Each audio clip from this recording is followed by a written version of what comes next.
도시와 유령, 어슴푸레한 저녁, 멸리를 걸어도 사람의 그림자 하나 찾아볼 수 없는 무인지경인 산골짝 비탈길, 여우의 밥이 다 되어버린 해골덩이가 똘똘 구른 무덤 옆, 혹은 비가 축축이 뿌리는 버덩에 다 쓰러져가는 물레방앗간, 또 혹은 몇백 년이나 묵은 듯한 우중충한 늪가. 거기에는 흔히 도깨비나 귀신이 나타난다 한다. 그럴 것이다. 고요하고 축축하고 우중충하고, 그리고 그것이 정측일 것이다. 그러나 나는 아직도 그런 곳에서 그런 것을 본 적은 없다. 따라서 그런 것에 관하여서는 아무 지식도 가지지 못하였다. 하나, 나는 자랑이 아니라 더 놀라운 유령을 보았다. 그리고 그것이 적어도 문명의 도시인 서울이니 놀라웠단 말이다. 나는 그래도 문명을 자랑하는 서울에서 유령을 목격하였다. 거짓말이라고? 아니다. 거짓말도 아니고 환영도 아니었다. 세상 사람이 말하야 유령이라는 것을 나는 이 두 눈을 가지고 확실히 보았다. 어떻든 길게 말할 것 없이 다음 이야기를 읽으면 알 것이다. 동대문 밖에 상업학교가 가제될 무렵이었다. 나는 날마다 학교 집터에 미쟁이로 다니면서 일을 하였다. 남과 같이 버젓하게 일정한 노동을 못하고 밤낮 뜨내기 버리꾼으로 밖에는 돌아다니지 못하는 나에게는 그래도 몇 달 동안은 입에 풀칠을 할 수 있었다마는, 그러나 과격한 노동이었다. 그러므로 하루라도 쉬어본 일은커녕 한 번이라도 늦게 가본 적도 없었다. 원수같이 지글지글 타내리는 여름 태양 아래에서 이른 아침부터 저녁 때까지 감독의 말 한마디 거스리는 법 없이 고분고분히 일을 하였다. 채로 모래를 쳐라. 불같은 태양 아래 새까맣게 타는 석탄으로 놀이를 끓여라. 세멘트에다 모래를 섞어라. 그것을 놀이로 반죽하여라 하야 쉴 새 없는 기계같이 휘돌아쳤다. 그 열매인지 선물인지는 알 수 없으나 우리들이 다지는 세멘트가 몇백 간의 벌집 같은 방으로 변하고 친구들의 쨍쨍 울리는 끌소리가 여러 층의 웅장한 건축으로 변함을 볼 때 미상불 우리의 위대한 힘을 또 한 번 자랑하지 않을 수 없었다. 어리석은 미련둥이들이다. 그것이 우리의 피를 빨아먹고 나날이 자라가는 괴물인 줄은 꿈에도 생각지 못하고, 어떻든 콧구멍이 다 턱턱 맥히는 시멘트 가루를 전신에 보얗게 뒤집어 쓰고 매키한 노린 냄새와 더구나 전신을 한바탕 쪽시 쳐내리는 땀 냄새를 맡으면서 왼종일 들볶아 치고 나면 저녁물에는 정말이지 전신이 나른하였다. 그래도 집안 식구들을 생각하고 끼니거리를 생각하면 마지막 힘이 났다. 일을 마치고 정신을 가다듬어 가지고 1인 감독의 집으로 간다. 삭전을 얻어가지고 그 자리에서 바로 술집에 가서 한 잔 빨고 나면 그제야 겨우 제 세상인 듯 싶었던 것이다. 술. 사실 술처럼 고마운 것은 없었다. 버쩍버쩍 상하는 속, 말할 수 없는 피로를 잠시라도 잊게 하는 것은 그래도 술의 힘이었다. 그날도 나는 술김에 얼근하였었다. 다른 때와 같이 역시 맨 꽁무니에 떨어진 김서방과 나는 삭전을 받아들고 나서자마자 행길 옆 술집에서 만판 먹어댔다. 술집을 나와보니 벌써 밤은 꽤 저물었었다. 잠을 자도 한잠 너그러지게 잤을 판이었다. 잠이라니 말이지 종일 피곤하였던 판에 주기조차 돌아노니 사실이지 글자대로 눈이 스르르 내리감겼다. 김서방과 나는 즉시 잠자리로 향하였다. 잠자리라니, 보들보들한 아름다운 계집이 기다리고 있는 분홍 모기장 속 두툼한 요 위인 줄은 알지 말아라. 그렇다고 어두침침한 행랑방으로 알라는 것도 아니다. 비록 빈대에는 뜯길망정 어둠침침한 행랑방 하나 나에게는 없었다. 단지 내 몸뚱이 하나인 나는 서울 안을 못 돌아다닐 때 없이 돌아다니면서 노숙을 하였던 것이다. 그래도 그것이 여름이었으니 말이지 겨울이었던들 꼼짝없이 얼어 죽었을 것이다. 따라서 세상에 못 볼 것 볼 것을 다 보고 겪어왔었다. 참말이지 별별 야릇하고 말 못할 일이 많았다. 여기에 쓰는 이야기 같은 것은 말하자면 그 중에서 가장 온당한 이야기의 하나에 지나지 못한다. 어떻든 김서방, 도 이미 늦었으니 행랑구석에 가서 빈대에게 뜯기는 것보다는 오히려 노숙하기를 좋아하였다. 과 나는 도수장길을 지나서 동묘 앞까지 갔었다. 어느 결인지 가는 비가 보실보실 뿌리기 시작하였다. 축축한 어둠 속에 칙칙한 동묘가 그 윤곽을 감추고 있었다. 사방은 고요하였다. 이놈들, 개이끌아! 벼란간 땅에서 솟은 듯이 이런 음성이 들렸다. 나는 깜짝 놀라는 대신에 빙긋 웃었다. 이래 보여도 한여름 동안을 이런 대로 댕기면서 잠자는 놈이다. 그렇게 쉽게 놀래겠니? 하는 담찬 소리를 남겨놓고 동묘 대문께로 갔다 얘기한 바와 다름없이 거기에는 벌써 우리 따위의 친구들이 잠자리를 차지하고 있었다. 그래도 꽤 넓은 대문간이지만 그 속에 그득하게 고기 새끼 모양으로 오그르르 차 있었다. 이리로 눕고 저리로 눕고 허리를 베이고 발치에 코를 박고 드르렁드르렁 코를 골고.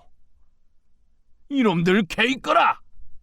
아이고 그년, 이런 경칠 자식 보게! 엎치락 뒤치락 연애연방 잠꼬대 소리가 뒤를 이었다. 그러면 이쪽에서는 술맛 좋다 하고 입맛을 쩍쩍 다시는 사람도 있었다. 그 바람에 나도 끌려서 어느 결에 쩍쩍 다시려던 입을 쑥 다물어 버리고 나는 어이가 없어 웃으면서 김서방을 돌려보았다. 어떡하려나? 가세. 가다니? 아무래도 가자야지. 김서방 역시 웃으면서 두 손으로 졸린 눈을 비볐다. 이 세상에선 빠른 게 첫째야. 이 잠자리도 이젠 새가 나네 그려. 하면서 발꿈치를 돌리려 할 때이다. 나는 의뢰이 닫혀 있어야 할 동묘 안으로 통한 문이 어쩐 일인지 반쯤 열려있는 것을 발견하였다. 나는 앞선 김서방의 어깨를 탁 쳤다. 여보게, 저리로 들어가세. 어디로 말인가? 김서방은 시원치 않은 듯이 역시 눈만 비볐다. 저 안으로 말이야. 지금 가면 어딜 간단 말인가? 아무데라도 쓰러져 한잠 자면 됐지. 그래도 뭐 고지기한테 들킬까봐 말인가? 상관이 있나 그까짓 거. 내일 식전에 일찍이 달아나면 그만이지. 그래도 시원치 않은 듯이 머리를 긁는 김서방의 등을 밀치면서 나는 안으로 들어갔다. 중문턱까지 들어서니 더 한층 고요하였다.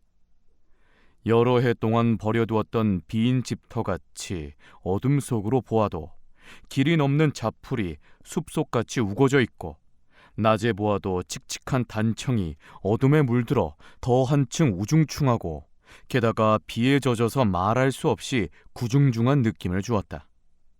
똑바로 말이지 청안에 안치한 그림 속에서 무서운 장사가 뛰어내지 않나 않을까 하고 생각할 때 머리끝이 쥐빛 하얘지는 것을 어찌할 수는 없었다. 거진 옷을 적실만하게 된 빗발을 피하여 앞들을 지나 넓은 처마 밑에 이르렀다. 그 자리에 그대로 푹 주저앉아 그때이었다. 에그, 저게 뭔가 이 사람. 김서방은 선뜻 나의 팔을 꽉 잡았다. 그의 가리키는 곳에 시선을 옮긴 나는 새삼스럽게 놀래지 않을 수 없었다. 벼란간에 소름이 쪽 돋고 머리끝이 또다시 쥐빛 하얗다. 불과 몇 간 안 되는 건너편 정전 옆에 두어 개의 불덩어리가 번쩍번쩍 하얗다. 정신에 탓이 있었든지 파랗게 보이는 불덩이가 땅을 휘휘 기다가는 훌쩍 날고 날다가는 꺼져버렸다. 어디선지 또 생겨서는 또 날다가 또 꺼졌다. 무섬 잘타기로 유명한 왕눈이 김서방은 숨을 죽이고 살려달라는 듯이 나에게로 바짝 붙었다. 허허허허.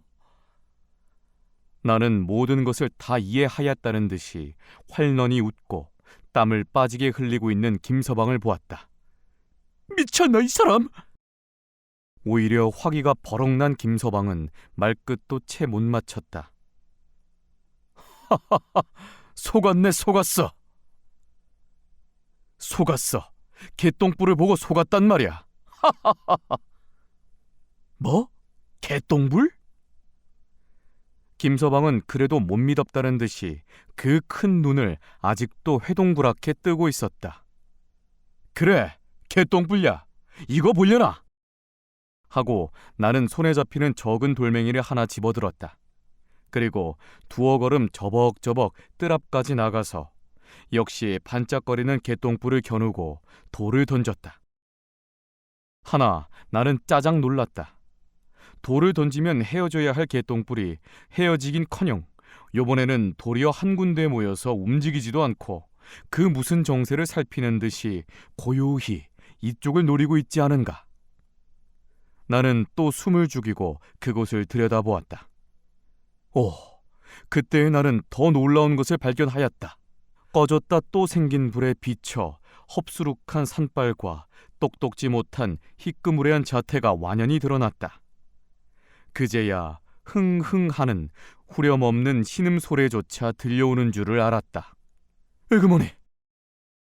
나는 순식간에 달팽이같이 오물어쳤다. 그리고 또 부끄러운 말이지만 겨우 정신을 차렸을 때 나는 동묘 밖 버드나무 밑에 쓰러져 있는 내 자신을 발견하였었다.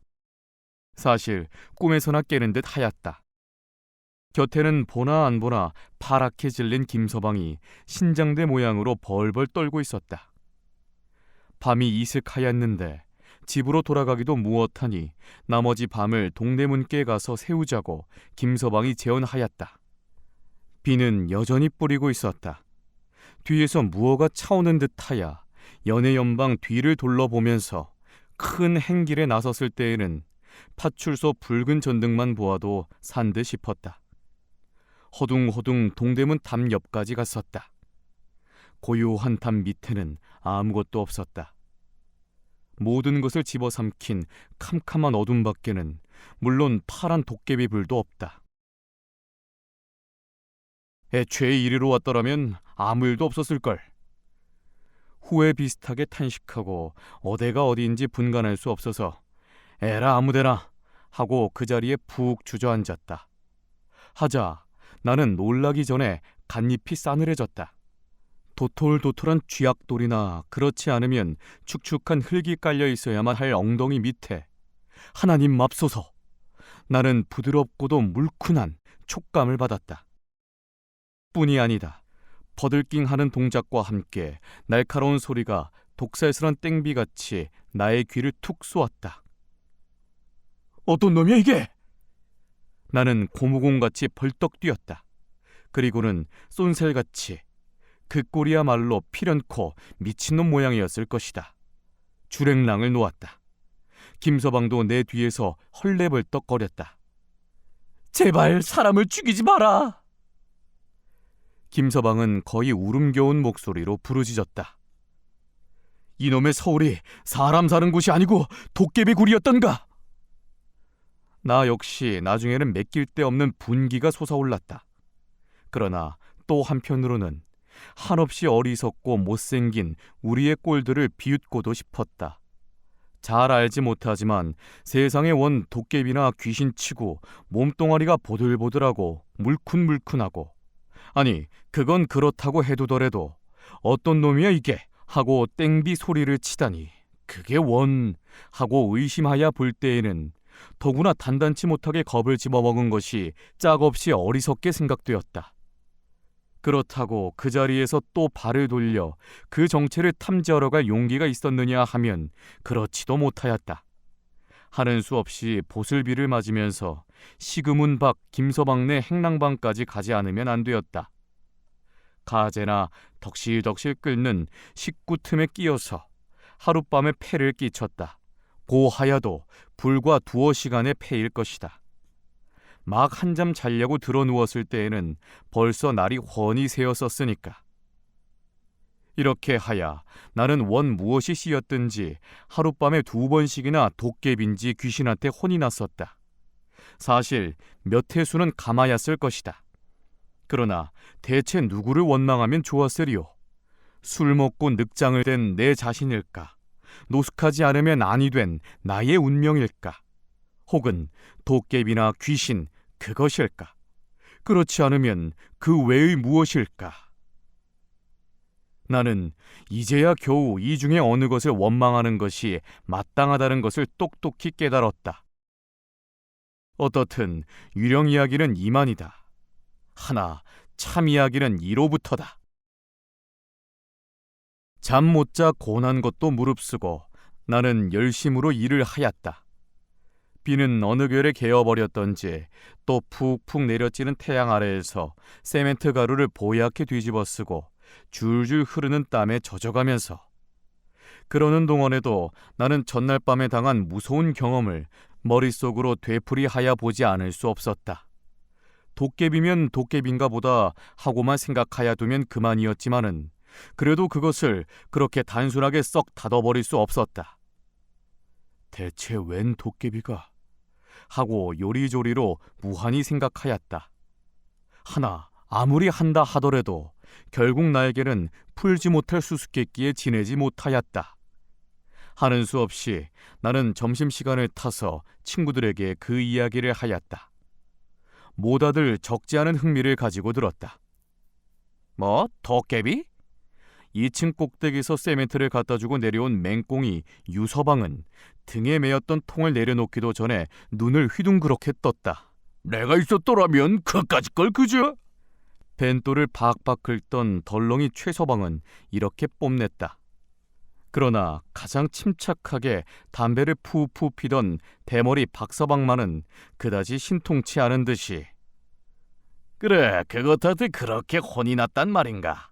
딸은 왕눈이 따오니까. 하면서 밉지 않게 싱글싱글 웃으면서 김서방과 나를 등분으로 건너보았다. 그리고 도깨비 해도 나같이 밤마다야 보겠나? 하고 빨던 담배를 툭툭 떨더니 이야기를 꺼냈다. 바로 우리 집 옆에 빈집이 하나 있네. 지금 있는 행랑에 든 지가 몇 달이 안 되어 모르긴 모르겠으나 어떻게 된 놈의 집이 원 사람이 들었던 집인지 안 들었던 집인지 벽은 다 떨어지고 문짝 하나 없단 말이야. 그런데 그 빈집의 말일세. 여기서 박서방은 소리를 한층 높였다. 저녁을 먹고 이제 골목쟁이를 거니지 않겠나?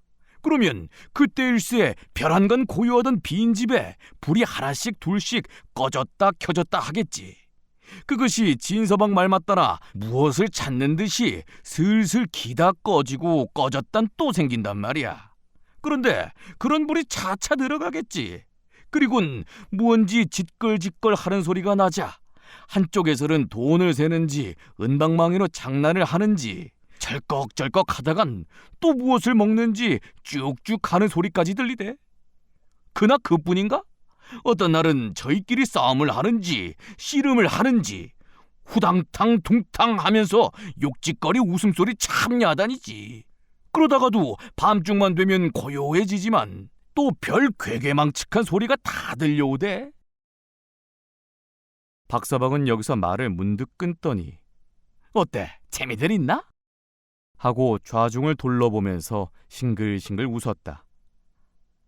정말이요 그게?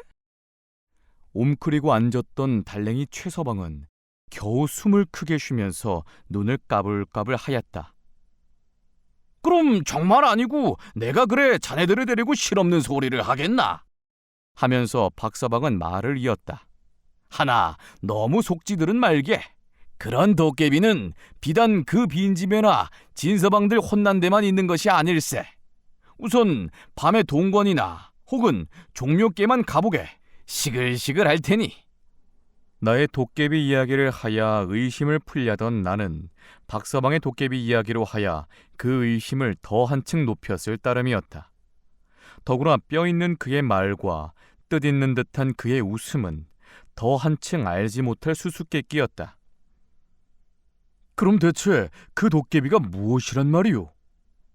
내가 이 자리에서 길다게 말할 것 없이 자네가 오늘 저녁에 또 한 번 가서 찬찬히 살펴보게.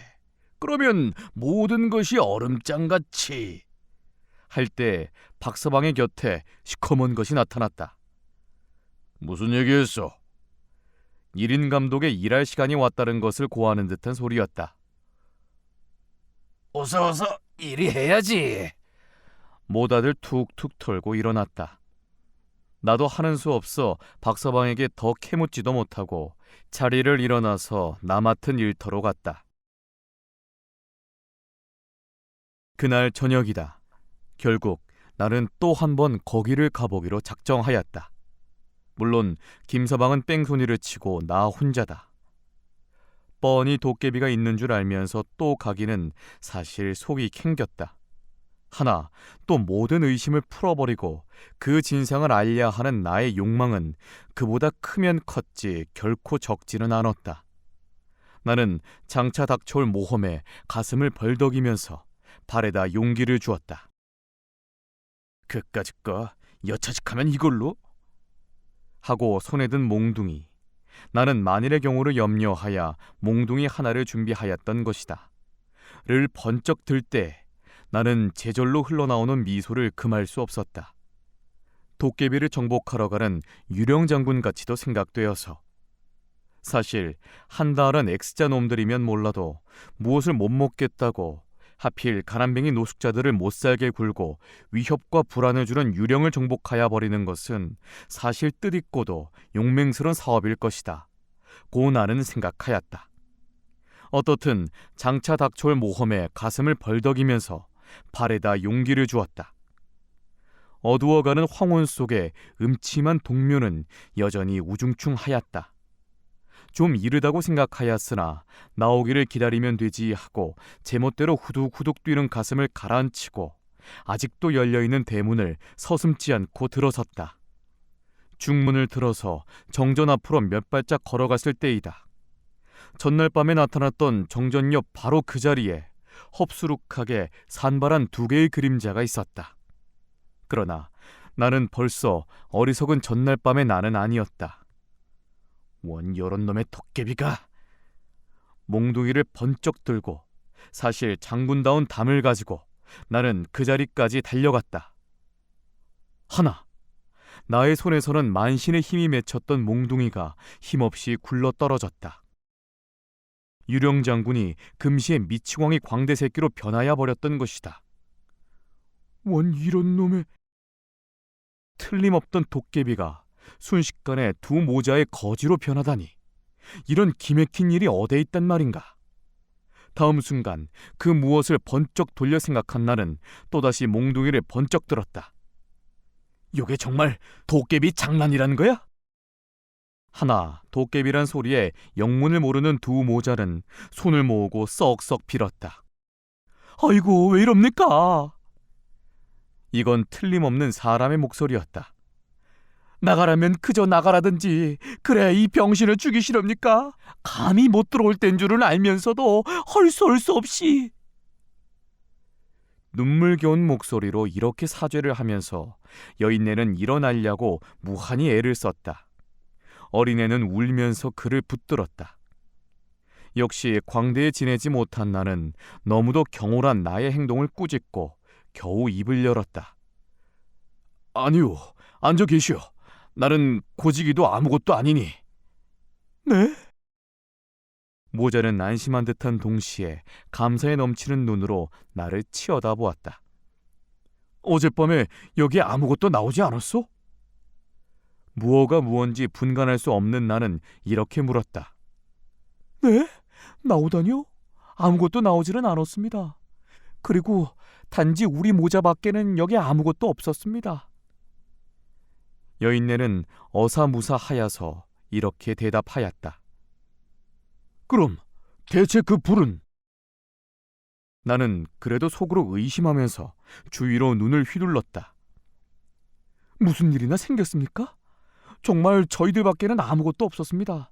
그리고 저희는 저지른 것도 없습니다. 밤중은 돼서 다리가 하도 아프길래 약을 발느리하고 찾으니 생전이 있어야지요. 그래, 그것을 찾느라고 성냥 한 갑을 다 거내버린 일밖에는 아무것도 없었습니다.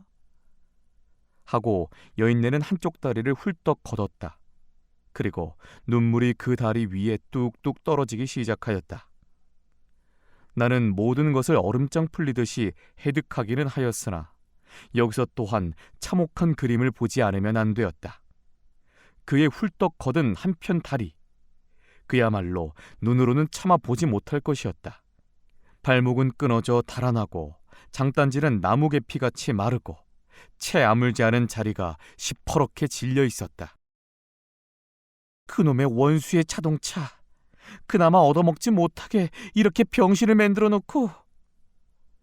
여인네는 울음에 느끼기 시작하였다. 자동차예요? 네, 공원 앞에서 그놈의 자동차에.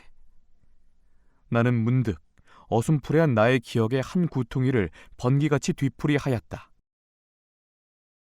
달포전 어느 날 밤이었다. 그날도 나는 이유 없이가 아니라 바로 말하면 바람 소이로 밤 장안을 헤매이고 있었다. 장안의 여름밤은 아름다웠다. 낮 동안에 이글이글 타는 해에 익은 몸뚱아리에 여름밤은 둘없이 고마운 선물이었다. 여름의 장안 백성들에게는 욱신욱신한 거리를 고무풍선같이 떠다니는 파라솔이 있고, 땀 들어주는 선풍기가 있고, 타는 목을 식혀주는 맥주 거품이 있고, 은접시에 담긴 아이스크림이 있다.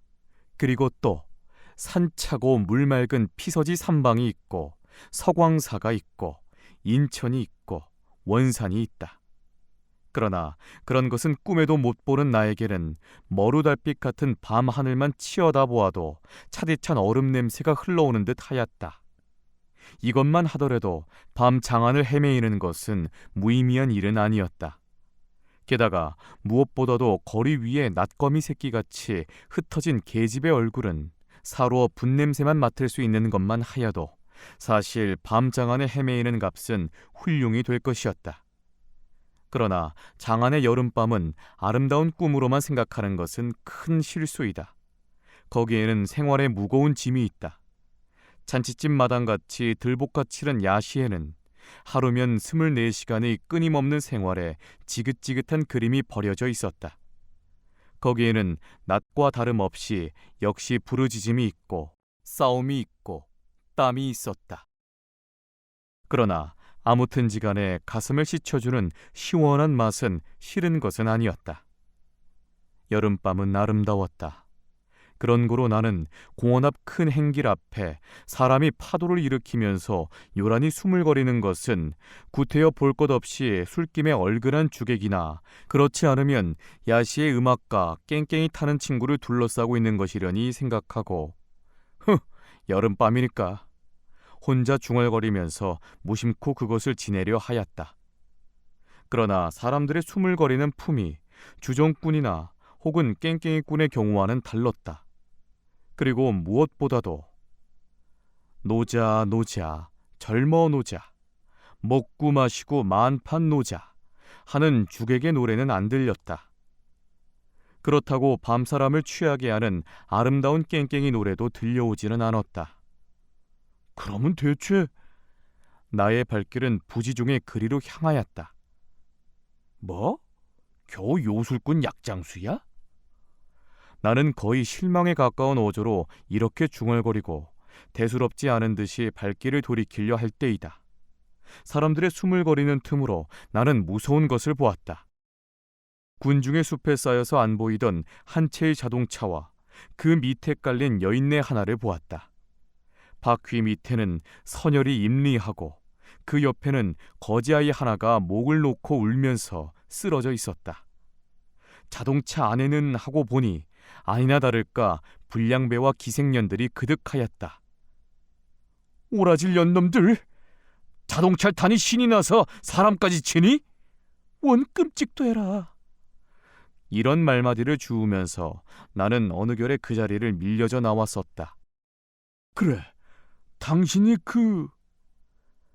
나는 뒤풀이하던 기억의 끝을 문득 돌려 이렇게 물었다. 네, 그렇답니다. 달포전에 그 원수의 자동차에 치여가지고 병원엔지 무엔지 끌고 가니 생전 저 어린 것이 보고 싶어 견딜 수 있어야지요. 그래, 한 달도 채 못 돼 되로 나오지 않았어요. 그랬더니 이놈의 다리가 또 아프기 시작해서 100일 수 있어야지요. 다리만 성화문이야. 그래도 돌아다니면서 얻어먹을 수는 있지만. 여인네는 차마 더 볼 수 없는 다리를 두 손으로 만지면서 울음에 느꼈다. 나는 그의 과거를 더 캐물으려고도 하지 않았다. 아니, 묻지 않아도 그의 대답은 뻔한 것이었다. 집이 원래 가난했습니다. 그런데다가 남편이 죽고 나니. 비록 이런 대답은 안 할지라도 그 운명이 그 운명이지 무슨 더 행복스런 과거를 찾아낼 수 있었으리요. 나는 눈에는 어느 결인지 눈물이 그득히 고였었다.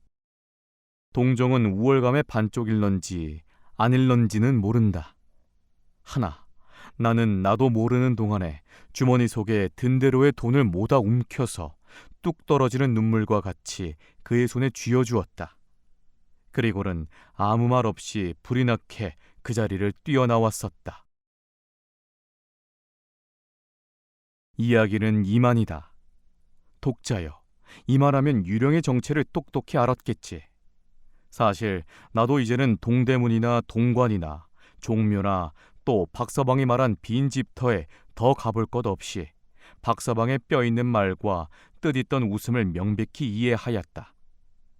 그리고 나는 모다 나와 같은 운명을 가진 애무한 친구들을 유령으로 생각하고 어리석게 군 나를 실컷 웃어도 보고 뉘우쳐 보기도 하였다.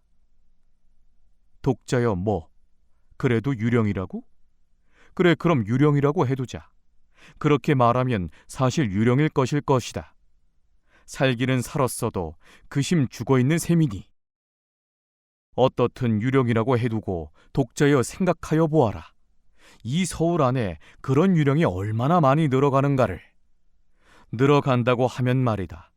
또 뒤풀이하는 것 같지만 첫 페이지로 돌아가서 어슴푸레한 저녁 면리를 걸어도 사람의 그림자 하나 찾아볼 수 없는 무인지경인 산골짝 비탈길 여우의 밥이 다 되어버린 해골덩이가 똘똘 구른 무덤 옆, 혹은 비가 축축이 뿌리는 버덩에 다 쓰러져가는 물레방앗간, 또 혹은 몇백 년이나 묵은 듯한 우중충한 늪가, 거기에 흔히 나타나는 유령이 적어도 문명의 도시인 서울에 오히려 꺼림없이 나타나고, 또 서울이 나날이 커가고 번창 하야 가면 갈수록 유령도 거기에 정비례하야 점점 늘어가니 이게 무슨 뼈저린 현상이냐.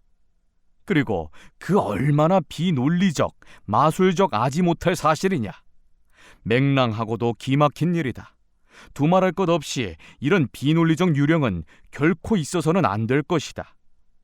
그러면 어떻게 하면 이 유령을 늘어가지 못하게 하고, 아니 근본적으로 생기지 못하게 할 것인가? 현명한 독자여, 무엇을 주저하는가?